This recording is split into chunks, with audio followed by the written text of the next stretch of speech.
सबसे पहले आप सभी को जय श्री राम, जय हनुमान। आज एक भक्त का अनुभव लेकर मैं आप लोगों के सामने आई हूँ, जिसमें मैं बताने वाली हूँ एक भक्त के बारे में, जिसकी ज़िंदगी जो है वो 99% ख़त्म हो चुकी थी और कैसे हनुमान जी ने उनके जीवन में सब कुछ सही कर दिया। तो आइए जानते हैं कि कैसे हनुमान जी ने इस भक्त के जीवन को फिर से सुंदर बना दिया और भक्त के जीवन की सारी तकलीफ़ों को ख़त्म कर दिया। तो शुरू करते हैं। ये जो कहानी है ये यूपी की है, ठीक है। यूपी के एक भाई जी थे, वो उनका सिलेक्शन जो है फ़ौजी में हुआ था 2014 में, ठीक है। और जैसे ही उनका सिलेक्शन हुआ, उनका पोस्टिंग जो था वो हिमाचल प्रदेश में हो गया, ठीक है। तो जब वो हिमाचल प्रदेश में अपनी ड्यूटी करने के लिए गए तो वहाँ का जो वेदर होता है वो हमारे एरिया के वेदर से थोड़ा अलग होता है। वहाँ ठंड बहुत ज़्यादा पड़ती है। तो जब हमारे भाई वहाँ पे गए तो उनकी तबीयत थोड़ी ख़राब रहने लगी। तब उनको लगा कि मौसम का थोड़ा चेंज हो रहा है, तो इसलिए उनका तबीयत ऐसे है, ठीक हो जाएगा। लेकिन धीरे धीरे उनका तबीयत जो है, सेहत है, वो गिरने ही लगा। इम्प्रूवमेंट बिल्कुल भी नहीं हुआ, धीरे धीरे उनका सेहत गिरने ही लगा। और जो है वो इतना ज़्यादा उनका सेहत ख़राब हो गया कि वो ढंग से खड़े भी नहीं रह पाते थे बहुत देर तक, ठीक है। तो क्या हुआ कि वो उनके जो सीनियर थे वो जब देखें कि भाई का तबीयत ठीक नहीं है, सेहत ठीक नहीं है, तो वो उन्हें 1 महीने की छुट्टी दे दी है। बोले कि घर जाओ, 30 दिन आराम करो, रेस्ट करो, ठीक है, उसके बाद तुम फिर से ज्वाइन कर लेना।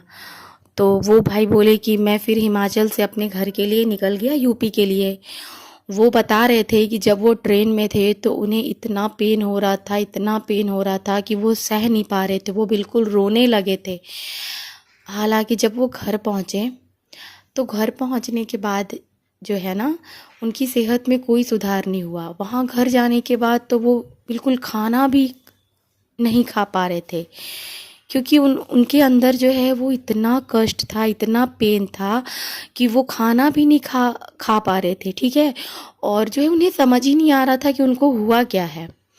तो उनके पापा जी जो है उनको डॉक्टर के पास ले गए। तो डॉक्टर के सारे चेकअप हो गए, सारे चेकअप्स करा लिए, पूरे बॉडी का चेकअप हो गया, बट उनके सारे रिपोर्ट नॉर्मल आए। अब इन लोगों को समझ नहीं आ रहा था कि आखिर क्या हुआ है। कुछ लोग बोले कि कोई शैतान भेजा है, किसी ने बोला कि कुछ नज़र लग गया है, लेकिन ऐसे ही कोई कैसे माने, है ना। कुछ पता चले तब तो उसका इलाज कराए। ऐसे ही करते जैसे तैसे 30 दिन इनका निकल गया। 30 दिन बाद जो है इनको जो है कॉल आया इनके ड्यूटी से कि आप जो है चंडीगढ़ आर्मी हॉस्पिटल में एडमिट हो जाइए। तो ये जो है इनके पापा जी के साथ, भाई जो हैं वो अपने पापा जी के साथ चंडीगढ़ आर्मी हॉस्पिटल पहुँचे। वहाँ पे जो है इनका चेकअप चल रहा था। इसी बीच जो है भाई जी के जो पापा हैं, उनके जान पहचान के एक पुरोहित थे या उनके घर के पंडित जी थे जो पूजा पाठ कराते थे। तो उन्होंने बोला, तो ये पापा जी, भाई के जो पापा जी थे, वो उनके पास गए और बोले कि ऐसा ऐसा हालत है, समझ नहीं आ रहा है कि क्या हुआ है इसे, क्योंकि सारी रिपोर्ट जो हैं वो बिल्कुल ही नॉर्मल आए हैं। तो वो बोले कि अच्छा ठीक है, मैं देखता हूँ। तो वो इनके नाम से कुछ सरसों के दाने में जो है वो देखें कि आखिर क्या हुआ है इनको। तो पता चला कि इनके अंदर जो है वो कुछ शैतान का प्रवृत्ति है, कुछ करा धराया है, जिसकी वजह से जो है ये बिल्कुल अंदर से ख़त्म हो चुका है। मतलब 99% जो है ये अंदर से खोखले हो गए हैं, ठीक है, इनका बचना संभव नहीं है। तो फिर इनके पिताजी बोले तो अब क्या किया जाए, कुछ उपाय बताइए। तो वो बोले कि इनको ठीक कर सकते हैं हनुमान जी, ठीक है। तो फिर पंडित जी जो थे वो प्रार्थना किए। तो फिर उसके बाद प्रार्थना के बाद उनको कुछ ऐसा अनुभव हुआ होगा, तो फौजी भाई के पापा जी से वो बोले कि चिंता ना करें, आपका बेटा बिल्कुल स्वस्थ हो जाएगा, हनुमान जी का आदेश है, ठीक है। उसके बाद वो पंडित जी के साथ जो है वापस से वो चले गए चंडीगढ़ हॉस्पिटल में।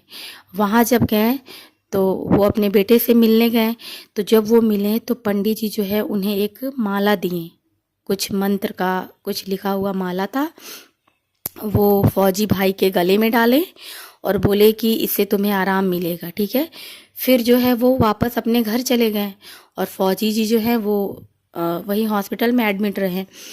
तो वो उनका जितना भी चेकअप वगैरह हुआ वो तो सब तो नॉर्मल हुआ, पर उस रात जो है वो कोई मेंटल डॉक्टर थे कुछ, तो उन्होंने जो है इनका चेकअप करने के बाद फौजी भाई को पागल घोषित कर दिया, और पागल घोषित करने के बाद इन्हें पागल खाने मतलब पागल खाने भेज दिया, ठीक है, जहाँ पागल खानों का हॉस्पिटल रहता है, ठीक है। तो ये भाई को समझ नहीं आ रहा था कि मतलब ये मैं तो ठीक हूँ फिर भी मेरे साथ ये सब क्यों कर रहे ये लोग।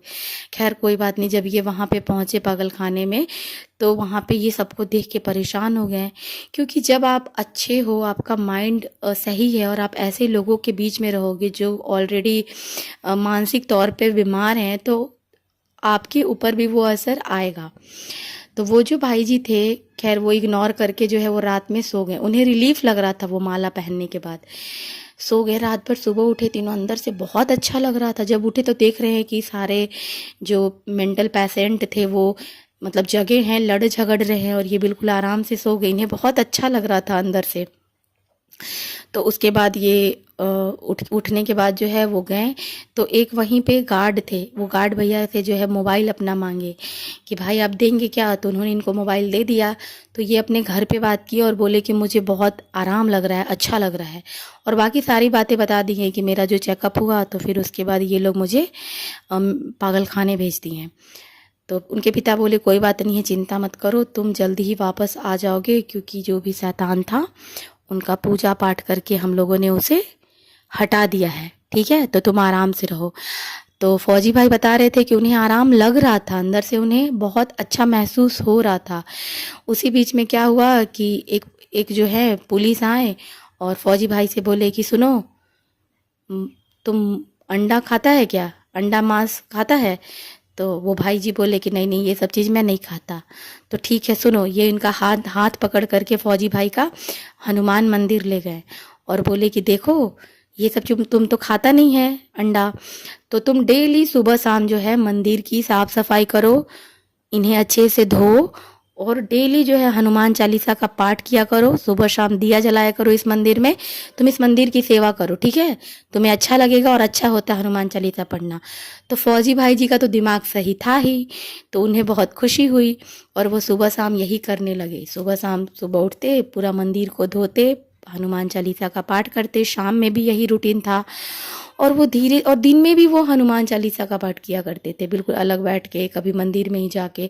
इन्हें अंदर से इतना अच्छा लगने लगा कि धीरे हर दिन इनके अंदर इम्प्रूवमेंट आने लगा, और 25 डेज के अंदर ही ये बिल्कुल 100% ठीक हो गए, बिल्कुल स्वस्थ हो गए। अब इन्हें यहाँ से निकलना था, ठीक है, इन्हें अपना वापस से ड्यूटी भी तो ज्वाइन करनी थी। तो इसके बाद ये गए और वहाँ के जो डॉक्टर थे, मेंटल हॉस्पिटल के जो डॉक्टर थे, उनसे ये बोले कि मुझे घर जाना है, मेरे पापा बीमार हैं, क्योंकि इन्हें कुछ तो झूठ बोलना था, तभी यहाँ से इन्हें डिस्चार्ज किए, मतलब वो लोग करते। तो वो डॉक्टर बोले अच्छा, तो उन्हें लगा कि ये तो पागल है भाई, ये लोग सही बोलते नहीं हैं। तो कहे अच्छा ठीक है, घर पे फ़ोन लगा। तो ये घर पे फ़ोन लगाए, और घर पे फ़ोन लगाने के बाद इनकी दीदी जो है वो फ़ोन पिकअप की।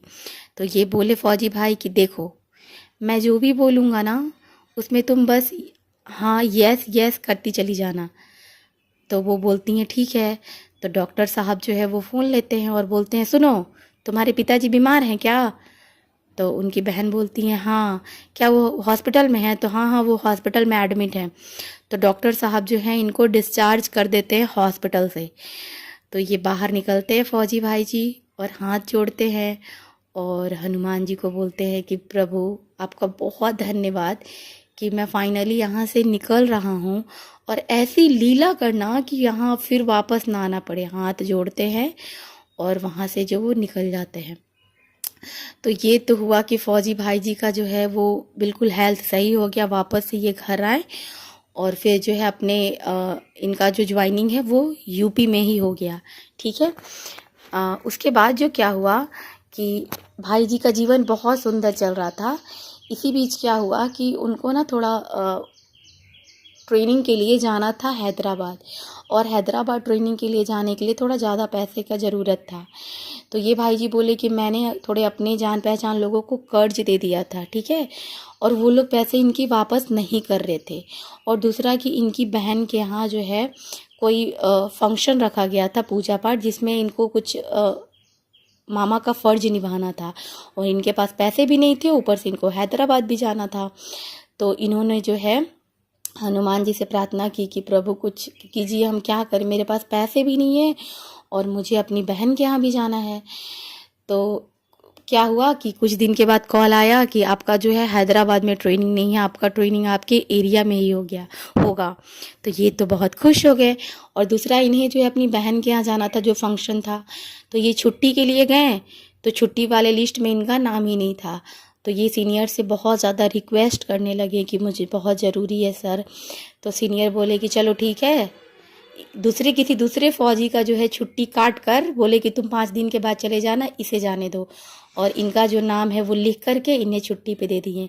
तो ये इनके जीवन में जो है फौजी भाई जी के जीवन में हनुमान जी का इतना आशीर्वाद बना, और ये बताते हैं कि अब ये रोज़ सुबह शाम हनुमान चालीसा पढ़ते हैं, और जो अंडा मांस मछली जो कुछ भी ये पूरी तरह त्याग कर सात्विक भोजन करते हैं, और इनका जीवन हनुमान जी बहुत सुंदर बना दिए हैं। तो भक्तों, मैं भी कहती हूँ कि आप सभी हनुमान जी की भक्ति करें, राम जी की भक्ति करें, और आपके जीवन में चेंजेस आएंगे। जब सब लोगों के जीवन में आ रहे हैं तो आपके जीवन में भी आएंगे। बस आपको कुछ नहीं करना है, सरल भक्ति करना है, सुबह शाम हनुमान चालीसा पढ़ना है और दिन भर राम नाम का जाप करना है। और देखिएगा कि मेरे प्रभु कैसे आपकी सारे कष्ट को दूर करके आपके जीवन में जो है सुख शांति ले आएंगे, आपकी सारी मनोकामनाएं पूरी होने लग जाएंगी। तो आपको कैसा लगा ये स्टोरी, ये कहानी, भक्तों का अनुभव, आप कमेंट करके ज़रूर बताएंगे। और हाँ, कमेंट में जय श्री राम का नारा अवश्य लगाएंगे और लाइक का बटन भी दबाएंगे। ऐसा करने से हनुमान जी की जो शक्ति है वो आपसे जुड़ जाएगी, क्योंकि सब्सक्राइब करना नहीं करना ये तो आप पे डिपेंड करता है ना, लेकिन जय श्री राम का नारा अवश्य लगना चाहिए। ऐसा करने से आपके जीवन में भी हनुमान जी से जुड़ा अनुभव होना शुरू हो जाएगा, ठीक है। और मेरा राम जी और हनुमान जी से विनती है कि बाबा आपकी सारी मनोकामना को पूर्ण करें।